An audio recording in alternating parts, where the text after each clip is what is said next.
James, where are you, James?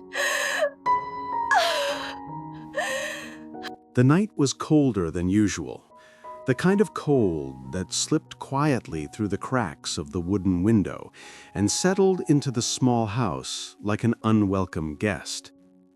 Tu Diep wrapped her arms around herself as she sat beside Nie's bed, watching the little girl sleep. The soft rise and fall of Nie's breathing brought a small comfort, yet it wasn't enough to calm the storm inside her chest. James had been gone for days. Too long, too silent, too strange. Ever since he suddenly appeared, pale and trembling, then vanished again without a word, Tu Diep had lived with a suffocating fear she couldn't share with anyone. She had asked everyone she could think of, workers, neighbors, even Mr. Fat, but no one knew where James had gone. Or worse, they pretended not to know. Tonight, exhaustion finally pulled her down. She lay beside me, brushing the child's soft hair, whispering, "Sleep well, my little one. Mommy Diep is right here." Her eyes closed, and then she heard it. A voice, soft, low, trembling with an emotion she hadn't heard in so long. "Tu Diep." Her breath caught. "Tu Diep, can you hear me?" She turned, but the room around her had vanished. The cold had turned into a faint mist, and from within that mist, a silhouette walked toward her, slow, unsure, but unmistakably familiar. "James!" She voice cracked. He stepped close enough that she could see his face, tired, bruised, but wearing that gentle smile she had memorized 1,000 times. His hand lifted, but it hovered in the air, as if a barrier kept him from touching her. "I miss you, Diep," he whispered, "more than I can say, more than you know." Tears spilled down her cheeks before she could stop them. "James, where are you? What happened? Why didn't you come home?" "I'm trying," he said, voice breaking. "I'm trying to come back to you and to Nie, but I'm trapped, Diep. I can't get out yet." Her heart pounded painfully. "Trapped? By who? Your father? Someone else? Tell me, please. Tell me so I can help you." James shook his head, eyes full of sorrow. "I can't, not yet. But listen to me, Diep. Don't be afraid. I'm fighting my way back. I promise I will return to you." The mist began to pull him away. "No!" Diep cried, reaching for him. "James, don't leave!" "Diep, wait for me!" And then, darkness.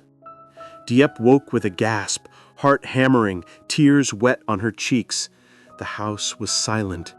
Nie still slept peacefully, but Diep's hands were trembling because James's voice was too real, and deep down she knew it hadn't just been a dream. Diep sat at the edge of the bed long after the dream faded, her heart still pounding as if James's voice was echoing inside her ribs. She wiped her tears quickly, afraid they might fall onto Nie's blanket and wake her. But no matter how many times she blinked, the trembling in her hands would not stop. "James," she whispered into the quiet room. "If that was really you, what are you trying to tell me?" She forced herself to stand, moving toward the kitchen to boil water, telling her mind to calm down. Water always helps. Work always helps. Anything was better than sitting still with a fear too large to hold. While she waited for the kettle to heat, she took out her small notebook, the one she only used when something felt too important to forget. She wrote slowly, carefully, as if recording the dream would somehow make it real. He said he missed me. He said he was trapped. He said he was trying to come back. He said not to be afraid. Her pen stopped. trapped. That word stabbings at her thoughts like a thorn. She remembered the bruises on his arm the night he returned briefly, the way he avoided her questions, how he tried to pretend he was fine. And then his sudden disappearance. No calls, no messages, his father's strange behavior. Mr. Fott avoid her eyes. Piece by piece, the puzzle she had been too afraid to assemble now forced itself together. Someone was holding James. Someone who didn't want him near her. Someone who wanted him silent. A shiver crawled up her spine. The kettle whistled suddenly, pulling her back to the present. Diep poured the hot water into a cup, but her hands were shaking so hard the cup rattled against the table. She pressed 2 palms to her face and breathed out slowly. "James, tell me what to do." A soft noise startled her. Tiny footsteps. Nee peeked into the kitchen, eyes half open, hair stuck up like a little bird. "Tu Diep, I'm thirsty," the girl whispered. Instantly, Diep's fear softened. She lifted me into her arms, kissed her forehead gently. "All right, sweetheart. Let's get you some water." As she poured a small cup for the child, Nee suddenly tugged her sleeve and asked, "Tu Diep, is Uncle James home?" The question pierced Diep straight through. "I think," Diep whispered, holding Nee close, "he's trying very hard to come home." Even if she didn't know how, even if she didn't know when, this time she won't just wait. She would find him. The morning after the dream, Tu Diep moved through the world as if she were walking between 2 realities, one where James existed only as a memory, and another where he was reaching for her from some unseen distance. His final words echoed in her chest like a gentle but persistent tide. "I'm searching for a way back." She didn't know whether it was hope or heartbreak that tightened her throat every time she replayed the moment he held her hands in that dream. For days, small coincidences began to follow her, subtle but impossible to ignore. A music box James once repaired for her, silent for months, suddenly played 2 soft notes when she passed by. The jasmine plant he bought, which had nearly wilted, bloomed again after weeks of neglect. And once, while sweeping the front yard, she felt someone brush past her, light as wind, warm as a breath. She turned sharply, but no one was there. The villagers said she was imagining things, that grief could blur the edges of reality. But Tu Diep knew herself. She knew the difference between illusion and connection. Something, someone, was trying to reach her. One evening, exhaustion overtook her, and she drifted asleep beside the window where moonlight spilled across the floor. Again, the cold air thickened, humming faintly like a fragile doorway opening. James appeared, clearer than before, less like a fading memory and more like the man she had once touched, once trusted, once loved. This time he didn't smile. His brows were drawn with urgency, and his voice trembled with something close to fear. "Diep, don't be afraid. I'm closer now, but time is running thin." She reached toward him, hesitant but desperate, but her hand passed through air, catching only a faint warmth. "James, where are you? Why can't you come back?" He looked at her with eyes full of longing and sorrow. "Because something is holding me, something I didn't understand until now." His voice flickered, his figure dimming like a candle fighting against wind. "Listen to me carefully, Diep." He forced the words out. "There's a reason I can reach you in dreams. Your heart, it's the only path I have left." The room trembled slightly, the dream world trembling with it. "Find the truth, Diep. Find what they hid from us." Before she could speak, the light shattered, and he vanished, as though pulled violently away from her. Tu Diep awoke with tears streaking down her face. This time she wasn't just frightened, she was determined. From the moment Tu Diep opened her eyes the next morning, determination pulsed through her veins with an intensity she had never known. James's final words, "Find what they hid from us," echoed like an unfinished sentence demanding to be completed. She felt as if he had placed something fragile in her hands, a final thread connecting him to the world of the living. She would not let it break. Her first thought was of James's family. There had always been whispers in the village about land disputes, hidden documents, old betrayals, and a feud that had quietly shaped both their lives. But James had never fully explained it, brushing it aside as something too heavy, too painful. Now Tu Diep wondered if the truth he spoke of was buried somewhere there. She began by visiting James's younger brother, Thien, who opened the door with eyes that had aged far too quickly. He hesitated before letting her in, as though seeing her brought back every memory he had tried to bury. "You dreamed of him again, didn't you?" Thien asked quietly. Tu Diep muttered. "He told me he's looking for a way back, but something is holding him. He said the truth was hidden from us." At her words, Thien's face turned pale.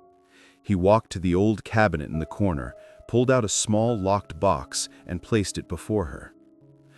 "James found this before everything happened," Thien whispered. "He said he needed time to understand it, but he never got the chance." Inside the box were letters, old, brittle, stained with time. Some were written by James's father, others by a man Tu Diep didn't recognize at first, until she saw the name signed at the bottom. John. A cold shiver ran through her. John, the man who had always hovered at the edges of their lives, the man who had once confessed feelings for her, the man whose rivalry with James had escalated into hatred.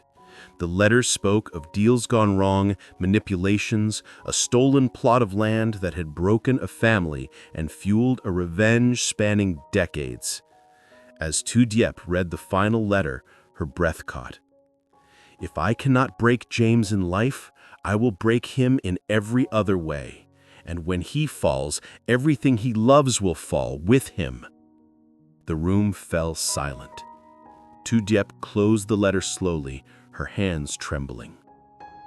Now she understood. James wasn't simply lost. He was trapped in the consequences of a past none of them had been allowed to see.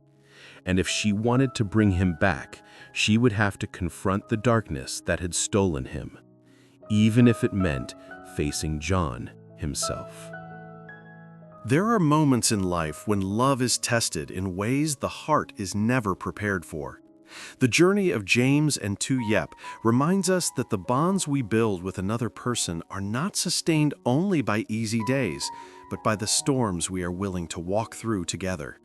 Their story, marked by separation, sacrifice, hidden truths, and unwavering devotion, teaches us that love is not simply a feeling, it is a commitment that demands courage, patience, and resilience. First, their story shows that distance does not diminish true affection. Even when James was gone, even when the world believed he could not return, his presence lived in Tu Diep's heart. She listened to his voice in dreams, trusted the messages he left behind, and allowed hope to guide her forward. This teaches us that love continues to thrive when we choose to nourish it, even in the darkest hours. Sometimes the people we care about cannot be beside us physically, but what truly matters is the connection that remains unbroken inside. Second, the truth, no matter how deeply it is buried, always finds its way back to the light. James and Tu Diep were forced to confront a past shaped by the actions of those before them. Secrets, betrayal, and old wounds created shadows that threatened to swallow them both. But instead of running away, they faced these truths with open eyes and brave hearts.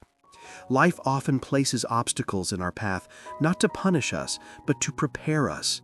Every hidden truth revealed gives us a chance to grow stronger, wiser, and more compassionate. Third, love demands bravery. Whether it is the bravery to stay, the bravery to leave, or the bravery to fight for someone who can no longer fight for themselves, courage is always required. Tu Diep's determination to seek answers, even when everything felt impossible, shows us that love is an active choice. It asks us to show up, to believe, and to keep walking, even when the path is uncertain. Finally, their story teaches us that hope can create miracles. When the world said James was unreachable, when every escape route seemed to vanish, Tu Diep still believed in him. Her faith carried her forward, and her love became the bridge between despair and possibility. Hope is not naive, it is powerful. It fuels the human spirit and turns impossibility into the first step toward a miracle.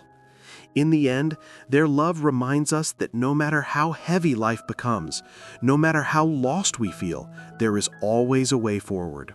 With truth, courage, loyalty, and hope, even the deepest wounds can heal, and even impossible roads can be walked. Their story is not only about love surviving hardship, it is about the strength inside each of us to keep going, to keep loving, and to keep believing that something beautiful still waits ahead.